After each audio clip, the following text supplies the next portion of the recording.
नमस्कार साथियों, साहित्य सृजन चैनल के माध्यम से मैं रजनी तिवारी आप सभी का बहुत बहुत स्वागत करती हूँ।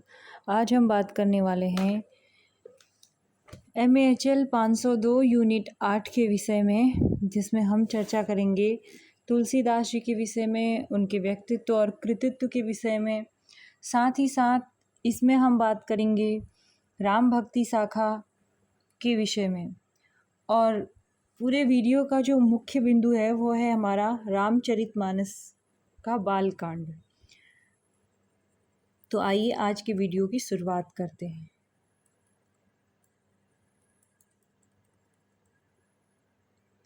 महाकवि तुलसीदास जी जो हैं, उन्हें हिंदी साहित्य की सगुण भक्ति धारा के राम मार्गी भक्ति शाखा के शीर्ष कवियों में स्थान दिया गया है।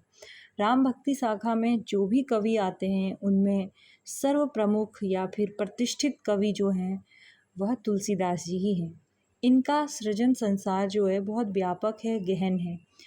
इन्होंने, मुझे लगता है, पीछे के कवियों के लिए राम के विषय में कुछ छोड़ा ही नहीं है। सब कुछ तो इन्होंने लिख दिया है। पूरा का पूरा प्रबंध काव्य रामचरितमानस जो इन्होंने, जिसकी रचना इन्होंने की है, उसमें राम का संपूर्ण व्यक्तित्व और कृतित्व समा जाता है। सृजन कर्म की व्यापकता और गहराइयों के कारण ये न केवल अपने समकालीन में बल्कि समग्र हिंदी काव्य के इतिहास में अत्यंत विशिष्ट स्थान के अधिकारी हैं। हिंदी की पारंपरिक और अद्यतन आलोचनात्मक दृष्टि अनेक अंतर्विरोधों और मूल्यगत भेदों के बावजूद इनकी सृजन क्षमता और विलक्षण जीवन दृष्टि के प्रति सम्मान प्रकट करती है। अब बात करते हैं इनके विषय में। सामान्य जो सूचनाएं हैं, जनश्रुतियों के आधार पर यह कहा जाता है कि तुलसीदास जी के पिता का नाम आत्माराम दुबे था और माता का नाम हुलसी था। हिंदी भक्ति साहित्य के सर्वोत्कृष्ट कवियों में सुप्रतिष्ठित तुलसीदास के जन्म की तिथि के विषय में भी अलग अलग मत हैं। गोसाई चरित के लेखक जो हैं बेनी माधव दास और तुलसी चरित के लेखक महात्मा रघुवर दास के अनुसार इनका जन्म वर्ष जो है संवत 1554 यानी 1457 के आसपास है। और एक सुप्रसिद्ध हिंदी इतिहास के लेखक रहे हैं शिव सिंह सेंगर जी। इनकी रचना जो है शिव सिंह सरोज है।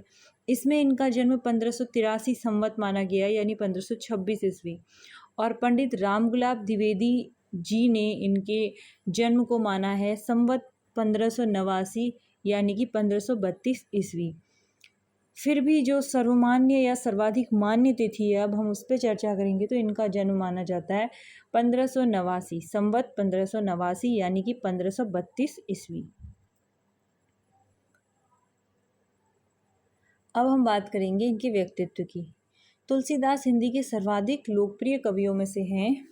इनकी जो रचनाएं हैं भारतीय सामान्य जीवन के अतुलनीय विस्तार और सजीव चित्रण के लिए अप्रतिम हैं। जीवन जगत के वैचारिक और व्यवहारिक दोनों पक्षों का ऐसा सृजन, धर्मी संयोजन हमें और कहीं देखने को नहीं मिलता है।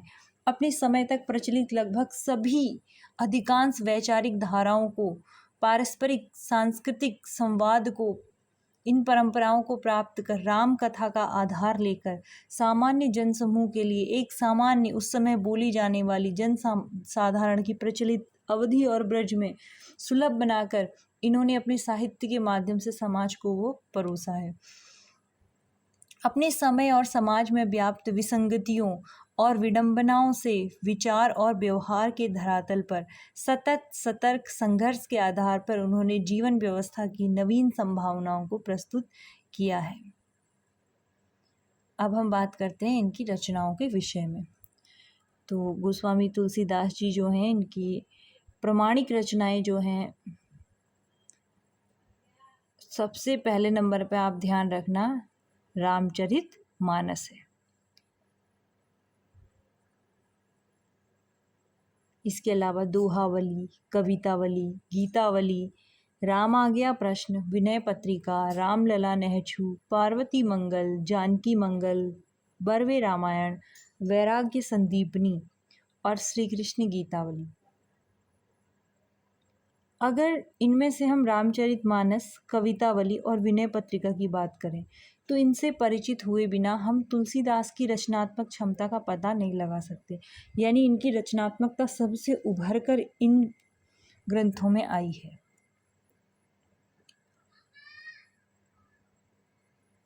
अब हम मोटा मोटा बात कर लेते हैं कि ये किस आधार पे लिखे गए हैं, ठीक है। जैसे कि कवितावली जो है तुलसीदास की विलक्षण रचनात्मक प्रतिभा, उनके युग बोध का पुष्ट प्रमाण है। ब्रज भाषा में लिखी गई मुक्तक शैली की यह रचना कवित्त समैया पद्धति का उत्कृष्ट उदाहरण है। संपूर्ण रचना 7 खंडों में विभाजित है और इसके विभिन्न प्रसंगों में वर्णन की जगह चित्रण की प्रधानता है। महाकवि तुलसी के अचूक बिंब विधान को इसके छंदों में सर्वत्र देखा जा सकता है।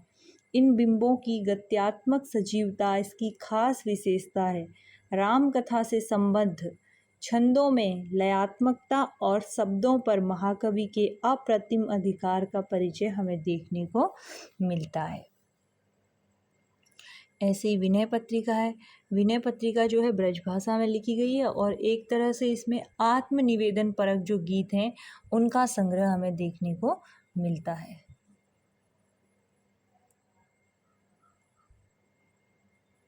अब हम बात करेंगे इसमें रामचरितमानस के बाल कांड से चयनित अंश जो कि इस पाठ में हैं। चौपाई है एक जो बालकांड से चयनित है। गुरुपद रज मृदु मंजुल अंजन नयन अम्युदृग दोष विभंजन तेहि कर विमल विवेक विलोचन बरऊ राम चरित भवमोचन। अर्थात गुरुपद यानी या रज गुरु के पैरों की धूल कोमल और सुंदर, नयन अमृत अंजन है, यह आँखों के दोष मिटाने वाली है। इस अंजन से अपने विवेक की आँखों को निर्मल करके मैं इस संसार के दुखों से मुक्ति देने वाले रामचरित का वर्णन करता हूँ। भक्ति के प्रसंग में गुरु का स्थान अत्यंत महत्वपूर्ण है। इसमें एक खास बात है कि जो ये चौपाई है महाकवि तुलसी ने गुरु की अगाध महिमा के प्रति सम्मान प्रकट करते हुए लिखी है। जीवन के विराट उद्देश्यों की पूर्ति के लिए स्वयं क्षमतावान होना ही यथेष्ट नहीं होता। आँखों के होने मात्र से दृश्य की वास्तविकता प्रकट नहीं हो जाती। इसके लिए विवेक सम्मत दृष्टि की विमलता बहुत आवश्यक है। इस चौपाई में महाकवि तुलसी ने देखने की वास्तविक प्रक्रिया और उसमें गुरु की जो महती भूमिका होती है उसको स्पष्ट किया है।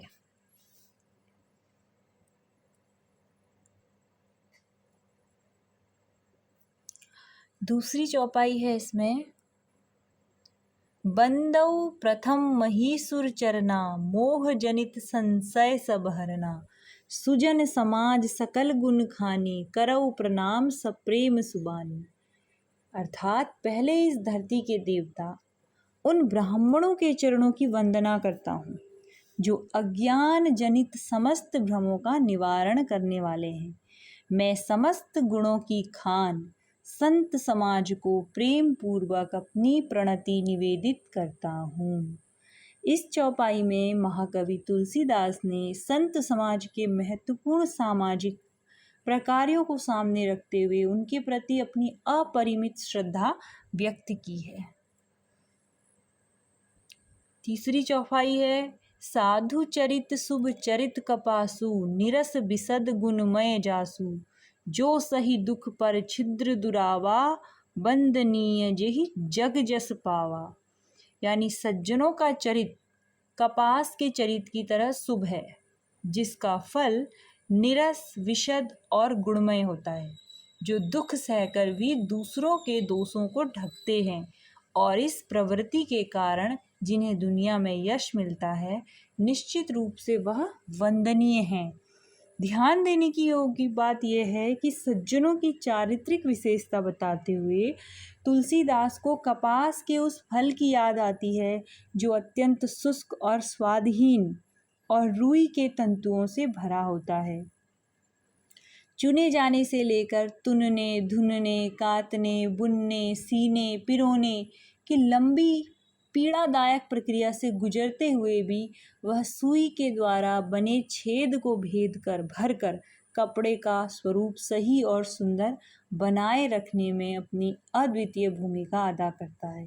ठीक उसी तरह सज्जन व्यक्ति भी जीवनगत अनेक कष्टों से गुजरते हुए दूसरों के दोषों को समाज में प्रकट होने से रोकते हैं। यही कारण है कि सद्गुणों से संपूरित सज्जनों का यह व्यक्तित्व जो है वंदनीय है और यशस्वी है। अगली हमारी चौपाई है, मुंद मंगल संत समाजू जो जग जंगम तीरछ राजू राम भक्ति जही सुर सरी धारा सरसई ब्रह्म विचार प्रचारा।